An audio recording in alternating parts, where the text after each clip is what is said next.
87% of real estate agents fail and quit within the first 5 years. If you're a new real estate agent going into 2023, these are the exact steps you need to take, not only to succeed, but to make more money than you ever dreamed possible. Coming up right now.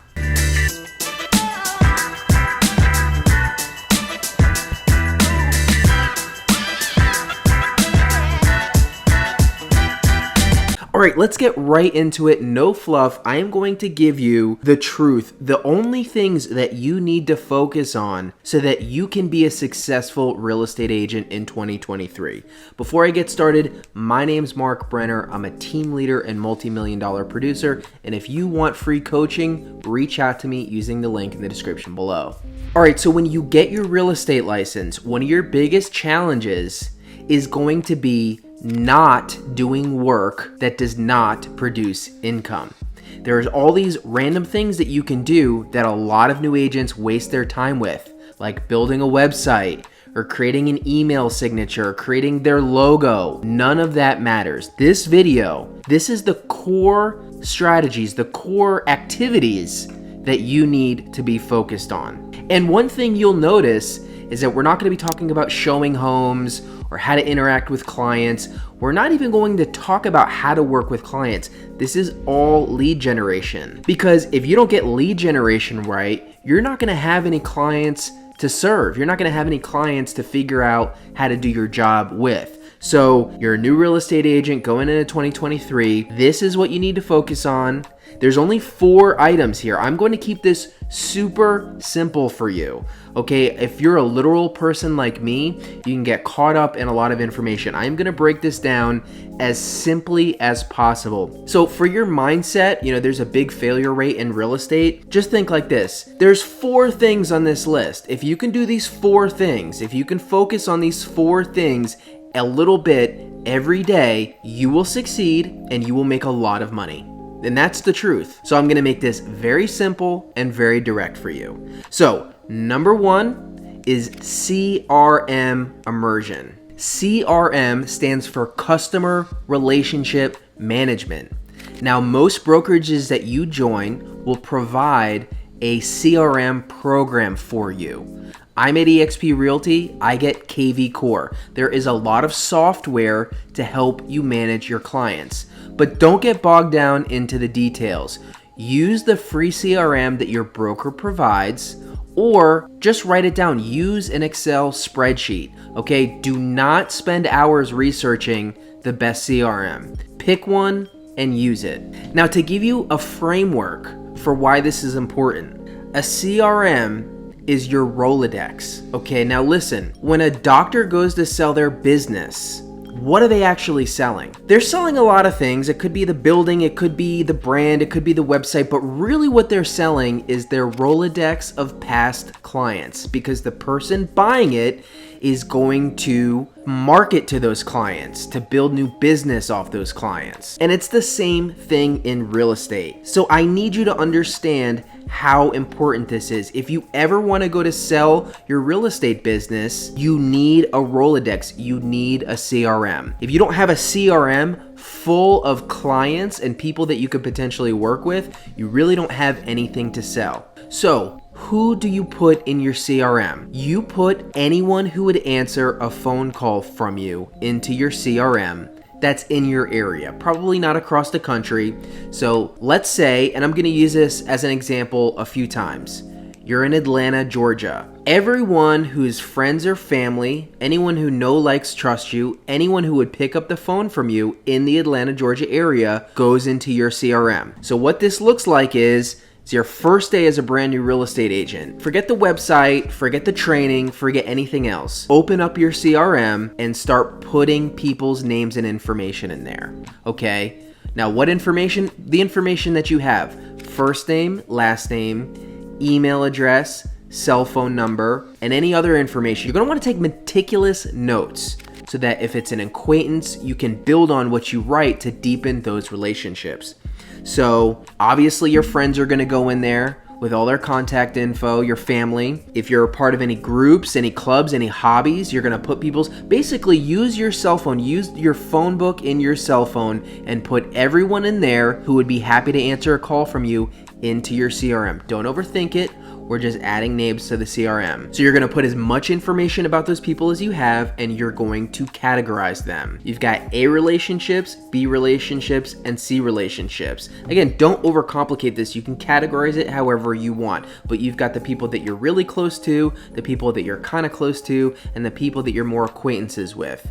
And you are going to slowly bring the acquaintances up the level to friends over time. But over the course of your real estate career, you are going to have conversations with people every day if you're doing this right. Your CRM documents these conversations and it tells you who to reach out to every day. So the CRM is not only your Rolodex, but it's your North Star for who to reach out to every day. So again, I'm trying to describe big picture frameworks to really help you understand the importance of this and to understand why you're doing this, to increase the likelihood that you will do it, okay? Every day when you wake up, home base is your CRM. You're figuring out who you need to talk to today. When you have those conversations, you're going into your CRM and you're adding new notes. And then any new conversations with new people, they go into the CRM. So step 1 out of step 4, we're 25% of the way there for your success. CRM immersion. Figure out how to use it. Figure out how to get good at it. Learn your CRM really well and have a daily habit of using it. Pillar number 2, pick up the phone. Now, this is one of the hardest things for realtors and one of the biggest reasons why there's an 87% failure rate. But maybe this framework would help you, okay? I've worked in all types of jobs. I've worked in retail, corporate, any kind of job that you have a moneymaker, okay? If you're a software engineer, your moneymaker is your knowledge related to computer science, writing code or building programs. It's the knowledge you have related to that. If you're an electrician, if you're a tradesman of any kind, it's whatever skill you have, that is your moneymaker. In real estate, your phone is your moneymaker. Okay, regardless of what anyone told you or what you thought, real estate agent is not a job. You are actually a salesperson. You are in sales. And if you didn't realize you were in sales, well, you know now. And if that's a problem, you should probably change career paths because real estate agents are salespeople, okay? And salespeople, their moneymaker is their phone. If you are not willing to pick up your phone, then you better be willing to pick up a mop or pick up a hammer or put on a hairnet or whatever it is. And this mindset really helps me. Whenever there's phone calls that I don't want to make, I think about what the alternative could be. I could be doing back-breaking labor. I could be sitting at a desk, staring at the clock, waiting for 5:30 to roll around until I can go home. Okay, and I did do that for many years. That kind of motivation will make you pick up the phone. Now, who do you call and what do you say? I'm gonna make this really easy for you. If you're a brand new real estate agent, all those people that you put into your CRM that would be happy to answer the phone from you, at some point you're going to call them, okay? Don't overthink it, you're just calling them. You're calling them to connect. You're going to ask questions just like a friend would, but really you are personally telling them about your new career in real estate, okay? You're going to just share with them that you're really excited. You got your license, you hung your license at this brokerage, and it's your first day, or it's your first week, or it's your first month, and you're just going to share. And you are going to say, I hope it's okay if I keep in touch with you. I'm going to try to create a referral-based business. Okay, so you're not calling asking for business. We're going to keep this very genuine. And listen, use your own personality. You have personal relationships, so you have comfortable banter, topics that you want to talk about, okay? You don't have to make this awkward. It should not be awkward to pick up the phone and call somebody, especially someone that you know. So you're going to inform them of your career change, and I also recommend you get as much information as you can on these phone calls, okay? So if you have someone's phone number but not their email address, ask what their email address is, or vice versa. Well, you're going to have their phone number, but maybe you get their home address. Say, hey, I would love to send you gifts from time to time. Can I have your home address? Okay, you're going to get like 99% of people more than happy to do it. I also like to ask for birthdays or anniversaries. And if they hesitate, just say, I'm literally going to be sending out gifts, fun gifts, that you will like to people in my sphere of influence. And that's true. That is what you're going to be doing. Most people will like gifts, and so you'll get an address. Now you can make your CRM so much more powerful because you can go in and plug in that information you got. Now you have contacts, you know their full name, their email, their phone number, their birthday, anniversary, and address. Now you can really do relationship marketing. So pick up the phone. That's your first one to let them know of your career change. And then you need to be picking up the phone every day. Now I want to keep this video short and to the point, so I cannot break down what calls you need to be making every day, but you need to be checking in with your people consistently. The Keller Williams model, Gary Keller, millionaire real estate agent, calls it a 36 touch program, meaning you have to interact with these people at least 36 times a year to stay top of mind as their go-to real estate agent. Now that does not have to be 36 phone calls, it's 36 points of contact. So maybe you call people once a month or once a quarter. It doesn't matter. But if you are not picking up your phone at least once a day, you are on your path to failure.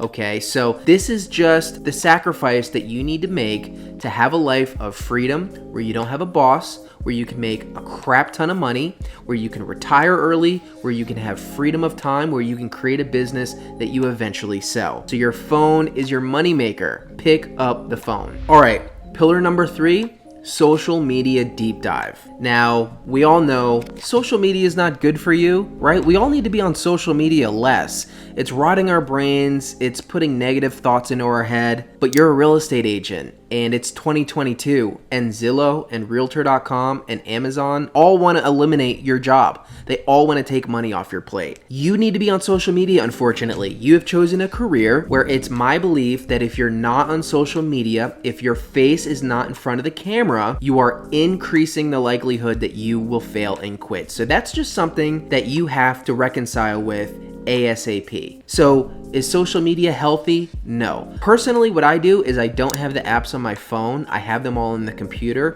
So I can still post on all the apps on my computer, but I can't really scroll like I can on a phone. I could, but I just wouldn't do that on a desktop. Now, you might not have a problem with it. You might be on social media already, but what I'm trying to get through to you, and this really is relevant, maybe you're an older real estate agent, okay? And maybe you come from a time where social media wasn't there when you were growing up. And I get that. It's also an excuse, okay? I don't care if you're 76 years old. In fact, if you're 76 and you start social media accounts, you probably have such a huge advantage. You're probably going to gain a massive following really quickly if you can just get comfortable in front of the camera, because you would be a one of one, or not a one of one, but you would be much more rare than, you know, someone much younger on social media. So I need you to understand, like, your CRM was your Rolodex, your phone is your moneymaker, your social media is your brand. It is your social presence. And when you go to sell your business, yes, you're selling your Rolodex, but you'll be able to sell it for so much more if you have all these social media platforms with X amount of followers that engage, that give you data, and that reach out. It is a lead generation strategy. 95% of my business in real estate comes from social media lead generation. And now, you know, if you're not going to do social media, you have to ask yourself, what is the alternative? I hope you like cold calling, FSBOs, and expireds, because if you're not on social media, that's what you're going to need to be doing. Again, I could do an entire video on social media. I have done an entire video on social media. I'm going to keep it very brief in this video. Social media does a couple things. First of all, you're going to stay top of mind, and what you post does not need to be real estate. It can almost never be about real estate, but you can't be a ghost. Okay, you need to be in people's orbits, in their sphere, in their frame of reference, okay? And that's what posting daily on your social media channels does. Now, I do recommend you take that even deeper and choose one social media outlet and become a master of it and learn to generate leads from it. The number one platform I recommend for that is YouTube. Go check out my past videos. I tell you exactly how to generate massive business from YouTube. My second choice would be TikTok. Okay, TikTok is the fastest growing platform. I believe it's going to be bigger than Facebook or Instagram combined soon. You could do Facebook and Instagram. I find that those are getting older, kind of decaying platforms. I think those are better platforms for staying top of mind. But listen, don't overthink it. You need to be documenting what you're doing every day. You need to be posting inspirational things. You need to be taking selfies of you smiling in front of your new office. You can get into any vacant house in your area. Okay, ask the listing agent permission, get a gimbal, attach it to your phone. You can do a home tour for free. People love seeing home tours on social media. So don't overcomplicate it. Okay, it's very simple. You can shoot great content that people will love to see, but broad strokes, pillar number 3, you have to be on social media, have to be on it every day, posting every day, picking one and becoming a master at it. This is your brand. All right, we're already at pillar number 4. I told you I was going to keep it brief and right to the point. Neighborhood domination. This is going to be kind of like your Rolodex. This is your area of expertise. What's great about this framework is that you can apply a lot of different lead generation strategies within this framework. Okay, so again, you're a real estate agent in Atlanta, Georgia. You live in a neighborhood. That's probably the neighborhood that you should focus on. Why? Because you probably already know a lot about it. You know the best restaurants to go to. You know what the homes are like, what they sell for. You know what streets to avoid. You know where the best amenities are and where the worst places to be are. So this is great for new real estate agents that are really self-conscious about not knowing anything. You know what you do know? You know your neighborhood. So don't focus on the entire city of Atlanta or whatever city that you're in. Pick one neighborhood and you're going to dominate that neighborhood. So now that you've chosen a neighborhood, your daily routine will be look at the news in that neighborhood, okay? Whether that's, the local newspaper or there's usually blogs and websites about your neighborhood, you want to stay up to date on the ongoings in your neighborhood. If there's a festival, if there's an event, a parade, if there's something going wrong, if there's a controversy, educate yourself every day about what's going on in the neighborhood you're going to dominate. Also, you're going to look at the MLS every day in this neighborhood. What are the new listings in this neighborhood? What are the price reductions,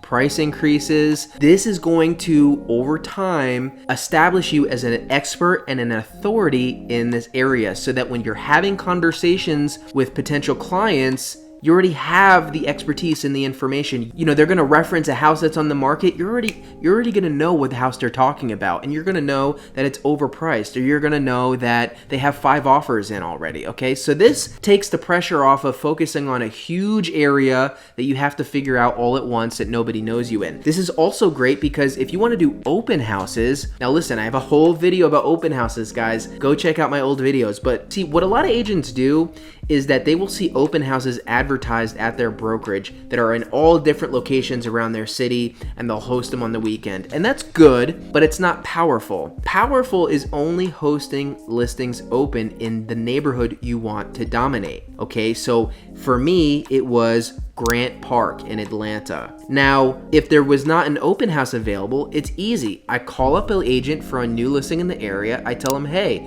I would love to host your beautiful new listing open this weekend. I provide my own signs. I put out 10 to 15 of my own signs. I provide feedback on the same day, and I make sure everything is nice and clean when I leave. Now, yes, some agents will be like, I don't know what you're talking about. Many agents, the experienced ones will be like, oh my God, I would love that. So now you choose which listing you're going to host open, and you're in the same neighborhood every weekend. Do you understand how powerful this is? First of all, you can answer questions people are asking. If you host an open house in a neighborhood you've never been before, you're not going to seem like an expert. If you host an open house in a neighborhood you grew up in or you've lived in the last 5 years, you're going to seem like a genius. And when you say, I live in this area, you establish authority. And when you put out 10 to 15 branded signs with your face on them, every weekend in the same area, all the people driving around are like, oh, I see this person's face every weekend, right? This is how you dominate an area. This is the value of going micro, of focusing on one area. Now, this can apply to other lead generation, okay? If you want to do neighborhood calling, okay, geo calling is very popular right now, where you just pick an area and call up people randomly and say, how can I help you? The Ricky Carruth method, okay? That's gonna be more powerful if you focus on one neighborhood that you live in. If you wanna send out postcards or flyers about a listing that you have in that area, it's gonna be powerful if you focus on one neighborhood that you are familiar with, that you wanna dominate. Even if you wanna cold call for sale by owners or expired listings, it's going to be more powerful to focus on the one neighborhood you wanna dominate and tell them, hey, I'm your neighbor, why didn't your house sell? It doesn't make any sense to me. Or, hey, I'm your neighbor. You're trying to sell this home yourself? You're sure you don't want to talk about how I can get you more money? So neighborhood domination is extremely important. It is going to establish you very quickly as an authority, and it's going to create a lot of brand recognition and awareness way more quickly than if you focus on a huge area. All right, so that is the nuts and bolts. I just gave you 4 pillars: CRM immersion, pick up the phone, social media deep dive, and neighborhood domination, okay? Your Rolodex, your moneymaker, your brand, and your area of expertise. Now, there are a lot of things that you could be doing as a new real estate agent. I promise you, if you focus on these 4 pillars, you'll make some mistakes, you won't know how to do things, you'll figure some things out. If you can focus on these a little bit each day, even if you just spent a half an hour for each of these pillars every day, that's only 2 hours. I guarantee you, if you can do that every day over the course of, let's say, 8 months, if you can do that every day for 8 months, you are not only going to succeed, you are going to make more money than you ever thought possible. I promise you. So don't waste your time with all the BS that you can waste your time with in this industry. Focus on money-making activities. I just gave you the 4 pillars to turn that 87% into a 0%, okay? Or to 100% that you're gonna succeed. So really hope that was helpful for you. Hope it got you excited. You can succeed in this industry. It's a very high failure rate, but if you know what to do, I think it's a very high success rate. If you know what to do and you can execute over a long enough period of time, I literally think it's about a 0% failure rate.